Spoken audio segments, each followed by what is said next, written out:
Sut ko'paytirish kerak, chunki bolaga eng kerakli narsa ona suti. Kindiklaringiz yaxshi bitganmi? Bityapti. O'lchaylik necha yilda oldingi anaqamiz? Pokazani 2 kilo 50. Bilirubin rasmga tushirib olibsizmi? 153. Hozir ko'raylik qancha. 43. 43 bu уже 2 baravarda 20 norma bo'lsa 43 bu yog'iga уже o'zi tushiradi. Cho'miltirish aytganimdek har kuni cho'miltirish, toza havoga chiqaramiz.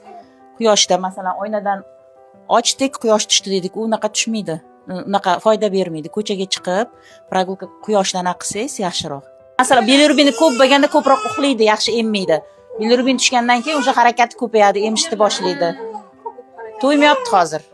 Mikroelementlarga, vitaminlarga boy sut keyin keladi.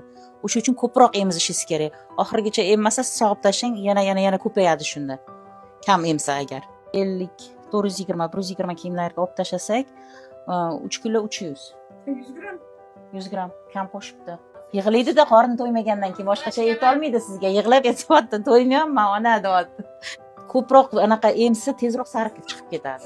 Ko'krakdan chiqarishga kuch kerak. Uni tortish kerak, keyin yoqmaydi-da, osongina smesi o'rganib oladi, o'shani yo'q, keyin ko'kragingiz olmasligi mumkin. O'sha uchun birinchi emizasiz, yetmaganiga keyin smes. Da, emizib. Birinchi o'chirik ko'krak suti.